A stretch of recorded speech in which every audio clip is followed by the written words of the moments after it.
The Shock Therapy Podcast. It's that boom, boom, boom, boom. At that point, electric current is passed between the electrodes in the head. That shit just kicked in. I just feel like I smoked 1,000 blunts. For discovery brings with it the penalties of society. Shame, arrest, prison. Oh, sorry, I was taking life seriously. I'm over the end dangerous territory. This is dangerous territory right here. I'm in. I don't know what psychotic means, really. What's up, everybody? Thank you for tuning in to the Shock Therapy Podcast for Tuesday, October 27th. I'm your host, Carson McGregor, and it is the day after my birthday today, so happy birthday to me. I got a really special gift this year, maybe the best gift I've ever received on a birthday ever, or best gift I've ever received in any capacity. I think what was holding the crown up to this moment was when my dad pulled me out of school and brought me to an Eagles game. And it was that game when it was when we still had Vic and we played the Redskins, and Vic threw one to Deshaun Jackson in the first opening play of the game, and we ended up just beating the tar out of him 59-26. That was a great birthday. But this one might take the cake. My family, specifically my mom, my dad, my sister, solicited Sway Calloway, Sway in the Morning, my man, the commander-in-chief of hip-hop radio. They got him to send me a message on Cameo, and I'm going to show that message in whole at the end. I'm going to play it at the end of this podcast, so stick around for that if you want to hear it. But it is the most bizarre thing I've ever experienced. This guy, I've been saying on this podcast, if you don't watch my podcast, I've been saying for 16 weeks straight, once a week, I've been saying Sway for president at the end of my podcasts. That's my closer. Sway for president. Drink RC Cola, Sway for president. And the reason I started saying it was because in the past two presidential elections, it's kind of been a fight to see who's the worst of the two. It's two terrible choices, and you just got to pick the lesser of two evils. So I kind of started it as, who is somebody that everybody can agree is awesome? There's not that many of them out there. People that are just across the board accepted as amazing and likable and talented. And Sway is who I landed on, because he's just got it all, man. He's got he's really good at what he does. He might be the greatest hip-hop radio host in the history. Sorry, I'll turn the silencer on my phone off. He might be the greatest to do what he does in his field. And he's just a really good dude. A really good dude. Because they were telling me they saw on the Cameo app, you can get messages from Snoop Dogg. You can get them from a bunch of different people, celebrities. But most of them are short little 20-second clips where they send you a quick yo, shout out this person, it's their birthday, how you doing, type shit. But Sway, the presidential candidate that he is, sent me a very personal and heartfelt message, and it made me happy. It made my heart happy, because I didn't see it coming, and I never thought he would say my name out loud. I never thought Sway Calloway would say my name out loud, and the name of this podcast. He says the name of this podcast and my other podcast. So that just blew my mind. This little rinky-dink podcast that 15 people listen to every week, he said the name of it and acknowledged that it exists, and that there's nothing like it. There's nothing like it. So I'm going to play that at the end of this podcast and let you guys watch it, because it was really exciting for me. I had a couple things I wanted to talk about today. I kind of wanted just to talk about rap music, because in this message, Sway was you must be a hip-hop head. They wouldn't send this to me if you weren't a hip-hop head. And I try to refrain from talking hip-hop on this podcast. The two things I try to refrain from is talking football and talking hip-hop, because I know plenty of people out there love football and love hip hop, but I want to make this broad, make this podcast as broad as possible, so that anybody could enjoy it and just enjoy my nonsense.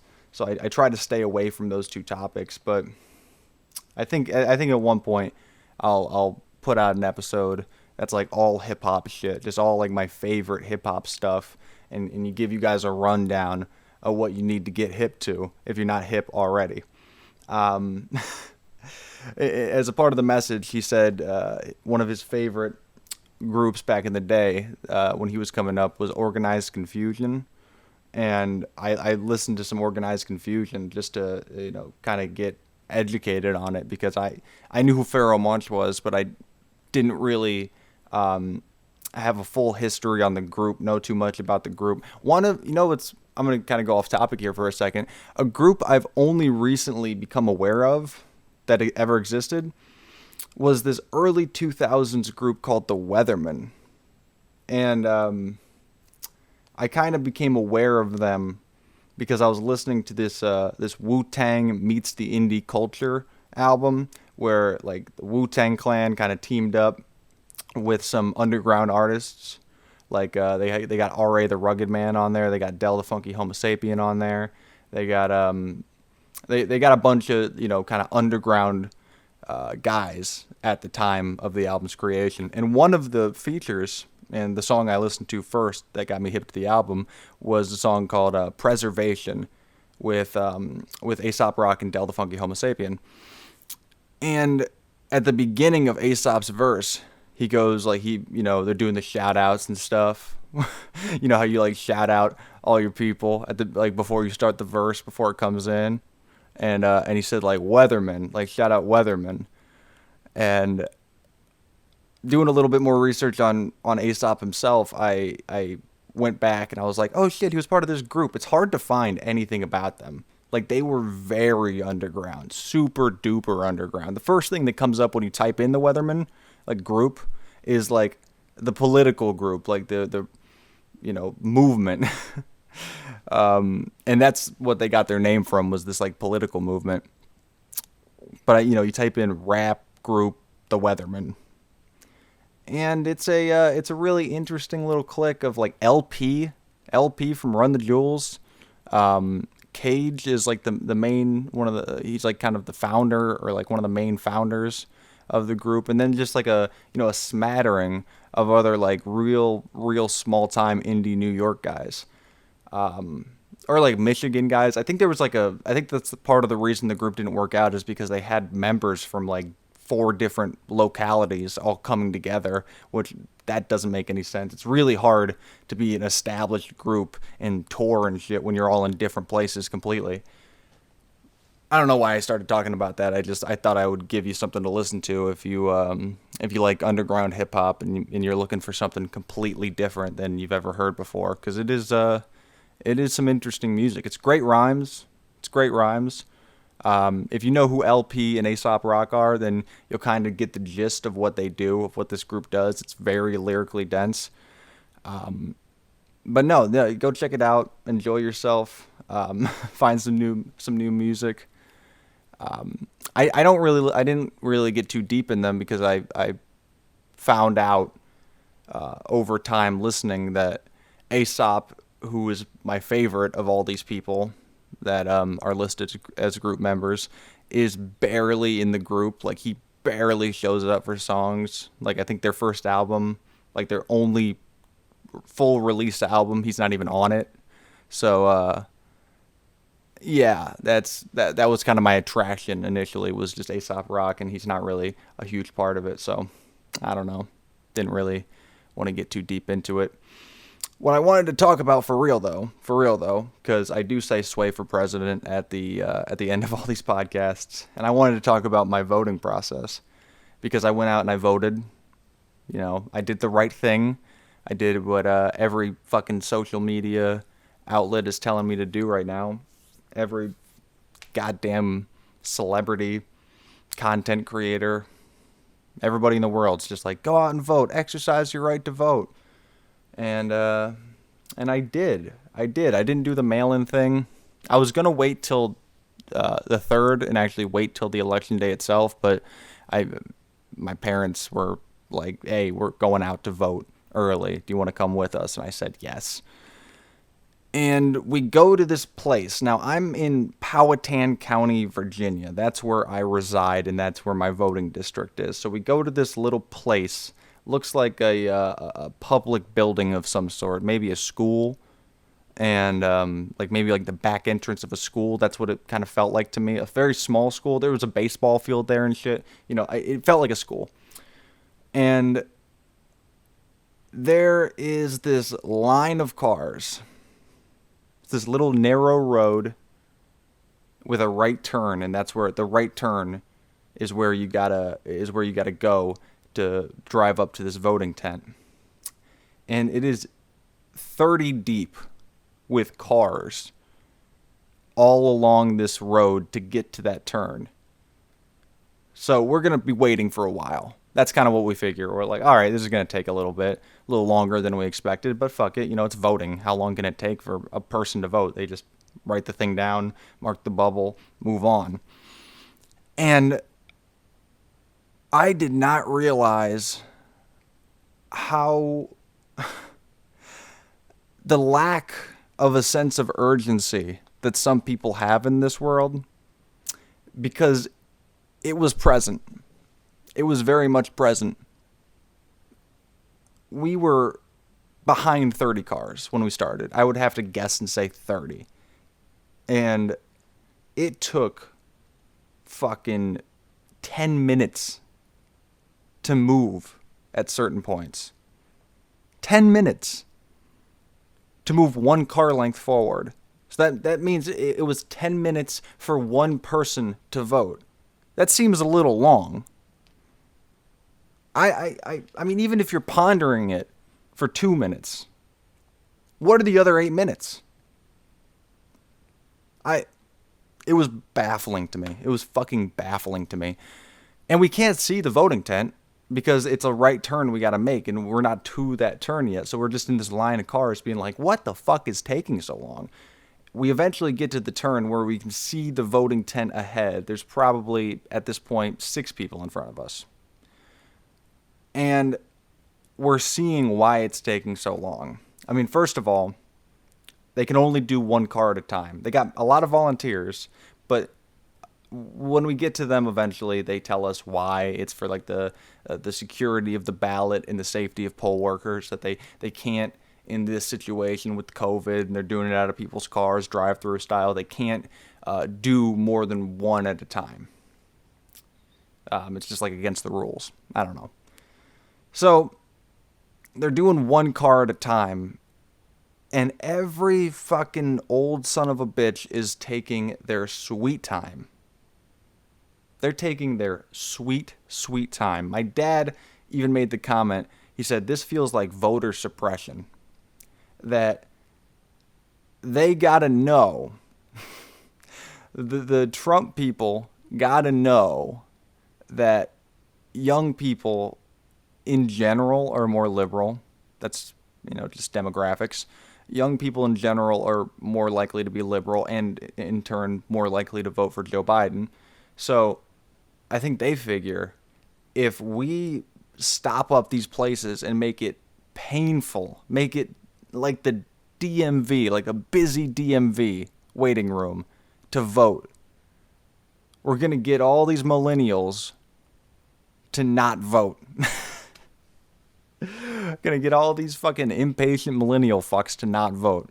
Because not only are people in my age group and millennials not super patient all the time, you just have a shorter attention span if you're younger, but you also don't have the type of time that you might have if you're retired.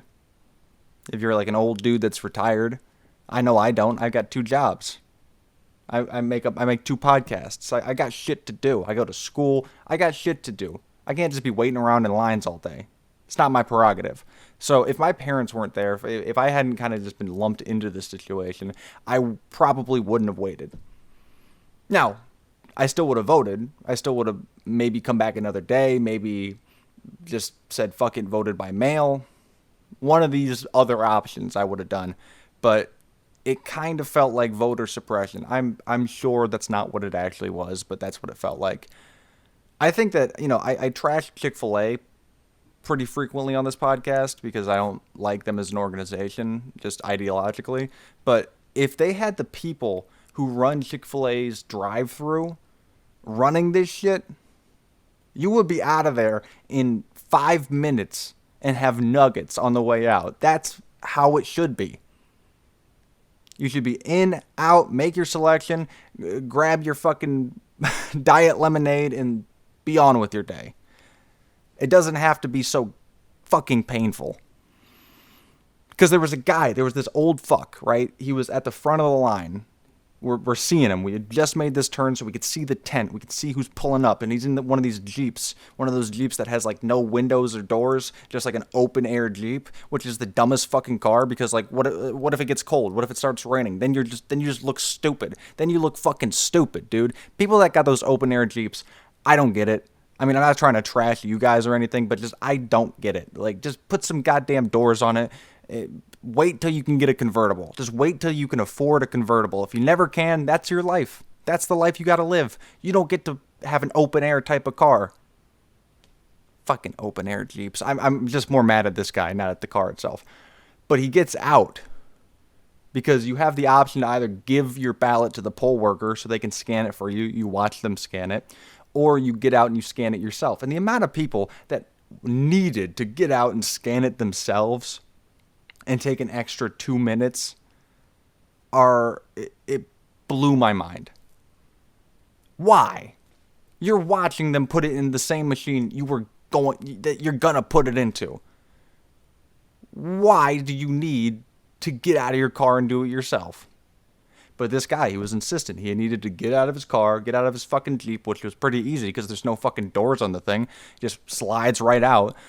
Puts his ballot into the scanner, and then he has the poll attendant take his photo in front of the place, in front of the the voting tent. Just to be like, yeah, I'm voting, like type of shit. And I get it if you're like my age. I mean, I would never do that, but I sort of get it if you're my age. Maybe it's your first time voting and you're excited about it. But this dude was like in his 60s, maybe his 70s. Why are you still excited about voting? You voted before. You've been through this before. It should just be like going to the bank for you. You shouldn't be this crazy excited and having people take your photograph like you're on the red fucking carpet. And then another car pulls up. That guy eventually leaves after fucking 10 minutes. Another car pulls up behind him. They're next. And it's this lady. And me and my dad, we're just talking shit about everybody that's at the front of the line. We're just talking crazy shit. And we're like, if this fucking lady gets out of her car, if she gets out of her car just to put the thing in the thing and to get her picture taken, whatever, all this bullshit, if she does that, I'm going to fucking lose it. And she gets out of the car and she is smoking hot, like a absolute smoke show, like super fine. And me and my dad look at each other and we're like, all right, she's okay. She's all right. No, I mean, if I was her, I would want my picture taken too. She looks great. No, but she didn't. She was pretty quick with it. She just wanted to get out of her car and put the thing in the thing and then go out, and leave that way. I still don't get why you have to put it in yourself. Like, you're watching them put it in the same fucking machine. But she is pretty quick. And a lot of the people, I'll give them credit, in front of us in line were trying to be quick about it. They were obviously as impatient as we were. And we had been waiting for, I shit you not, an hour and a half to 2 hours. Like, it was a long time. I did not have to urinate when we started. I was not in any mood to pee. And then by the time we're done, like, I had to pee like a fucking racehorse. Like, I couldn't hold it in anymore because I'm like, this has been so long. I had a cup of coffee like an hour ago, and now it's starting to hit me. I didn't think this was going to happen. I thought we'd be home by now. I got to go to work soon, type shit. I thought we would be finished by now. We get up to the thing. The poll workers are incredibly nice. I hold them responsible in no way. Because the lady approached our car and she's like, "Thank you so much for being patient with us." And I'm like, "Yeah, she knows. She knows that we're pissed. She knows that half the people she's about to interact with today are going to be pissed they had to wait this long." So she's trying to mitigate that as much as she can by just being super nice. And she was super nice. So we were trying to match her niceness and be like, "Oh, no, you're fine. You guys are fine. It's just, a crazy process, kind of a crazy situation with the COVID and everything." And she gives us all our ballots, scans our IDs. My ID is, I'm on a restricted, by the way, and I haven't gone and gotten the restricted license with, like, the R on it. I still have, like, my old license, which not supposed to be like that. If you know anything about license situations, I'm not supposed to be doing that. But I have the paperwork. I just haven't been able to go to the DMV because of COVID. I kind of have like a loophole around it. But I was worried. I was like, is my ID even going to scan? Like, this is an expired, basically, ID. So is it going to scan? So I hold it up, nervous, and she scans it. She's like, "All right, what's your first, last name, and address?" And I tell her, and she's like, "All right, yeah, you're good to go." So, cool beans. We all voted.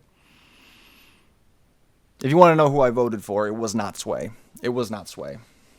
No, in a theoretical, funny sense, I think it would have been hilarious, but only for me, and only so much. I voted for Joe Biden. I voted for Joe Biden. If you've seen this before, if you've seen my podcast before, you know why I voted for Joe Biden. It's not because I like Joe Biden. It's not because I like him in any way, shape, or form. I really don't. I think he's flip-floppy. I think he's ideologically super unclear.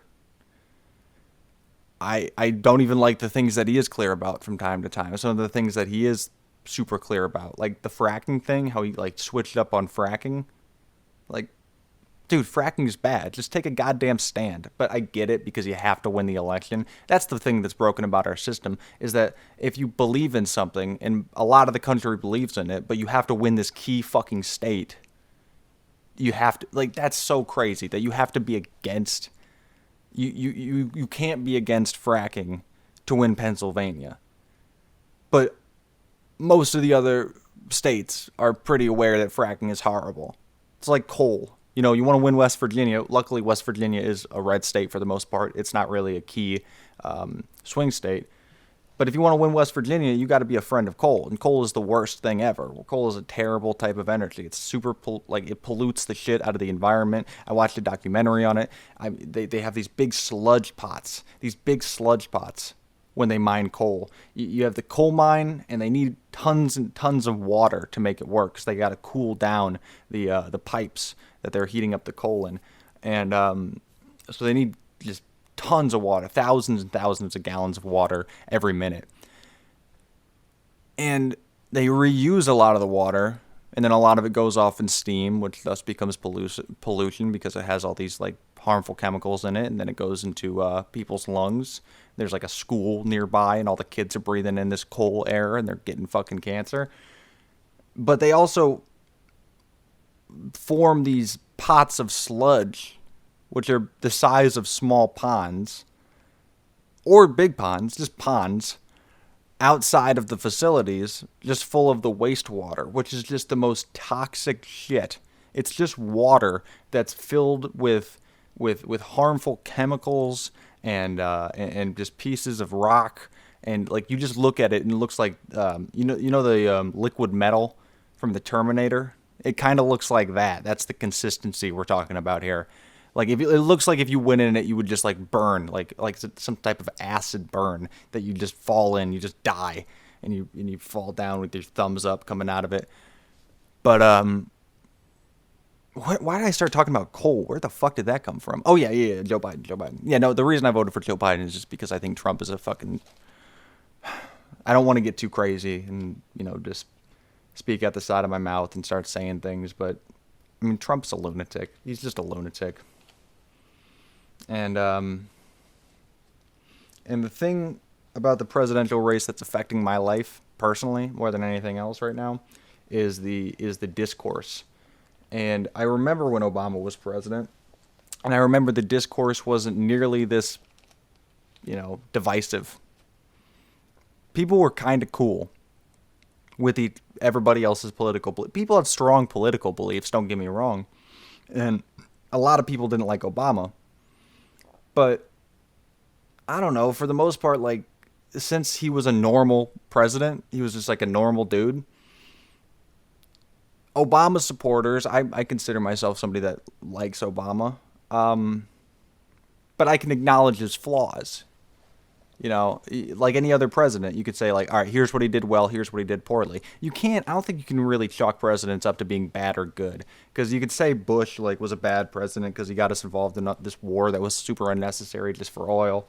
But, I mean, Bush did a lot of good shit, too. As far as coal went, he actually repealed a bunch of EPA standards that made it legal for coal to poison people and give people fucking brain tumors. So, I mean, that's that's an L for Bush on that one. But, every president has some wins and some losses. Every single one.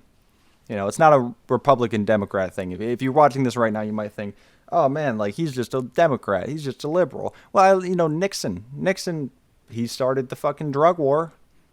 That has been just an absolute disaster and put people needlessly in prison. But he also created the EPA. Everybody's got wins and losses. Clinton balanced the budget. Clinton balanced the fucking budget. And I was gonna say something real, but then just obvious. It's obvious what that guy did wrong. He had a bunch of flaws. But with Trump, he won't address his own flaws. He won't say he's wrong. He won't say I was wrong to do that. He'll just fucking dig in his heels on absolutely everything. So the people that really like him just have kind of followed suit, and they're okay with just lying, with just being super uninformed for the sake of following this guy's lead. Like, as much as I don't like Joe Biden, I still voted for him because I'll just be real. I'll address the things that he's done poorly over the years. I'll address his flaws, his shortcomings. But, if you ever talk to Trump people, they'll just, like, excuse every fucking thing about the guy. Every point you bring up on why he's an absolute lunatic and shouldn't be president, they're like, well, yeah, but it's like this. Like, you just seem to have a misconception that it's like this because it's really like this. And you're like, dude, it's not. It is not. Like, just if you support Trump, there's nothing inherently wrong with you supporting Trump. Absolutely not. Like, you just have a set of political beliefs that's different from somebody that doesn't support Trump. That's fine. But if you support Trump, please, just admit to yourselves and everybody else, there's a lot wrong with him. He has a lot of character flaws. He has a really big ego, and he doesn't like to admit any wrongdoing in any situation. And his team just kind of does the same thing. They just deny every fucking thing. I don't know why God damn it. I didn't want to talk about politics. I just wanted to talk about how my voting experience was really shitty because I had to wait in line for an hour and a half. And I started this all on such a good note with Sway and everything. God damn it. Shout out Sway, man. Shout out Sway Calloway.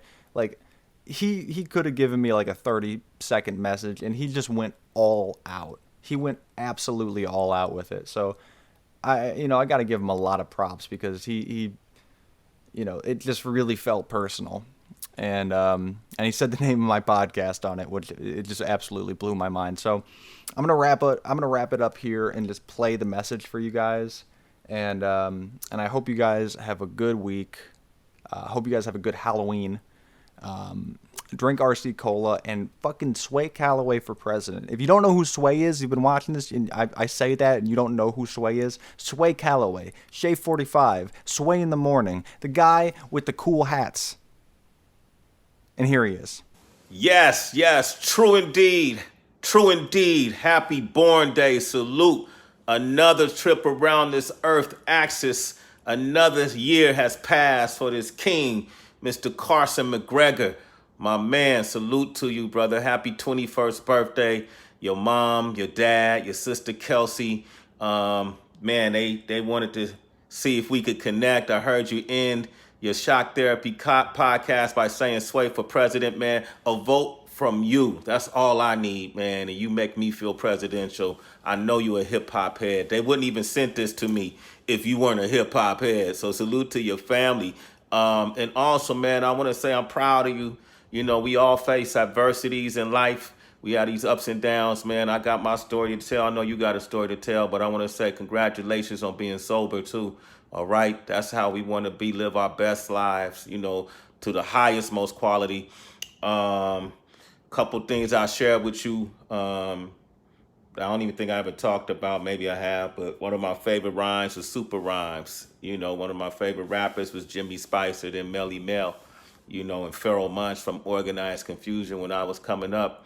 They put out their first album. I really thought him and Prince Poe really set a high bar. You know, if I fast forward, Black and White by Lil Baby is one of my favorite rap songs right now. And because of the content and the honesty in it, it's really incredible what that young man was able to put together. And then, you know, guys like you probably a real lyric dude. Like I'm a real lyric guy too. You wouldn't even, you know, sometimes you just got to uncover, you know, pull back curtains you never thought to look behind, you know. But that dude, I like that kid, man. That dude really put a lot of honesty on that track. Oswin Benjamin, one of my favorite new artists coming out right now. He got an album called Godfrey. When you get a chance, check that out. You know, share with me, Carson, man. I know you're a hip-hop head. Congratulations on Let's Start Dreaming in Shock Therapy. And keep going, man. Happy born day, man. Stay your best you. Hey, Kelsey, you all right with me? You're a dope little sister. I don't know if you're a little sister or big sister, but you're a dope sister. And your mom and dad. Salute to y'all. Be safe. Sway Calloway. I'm a family member now, okay? Y'all citizens.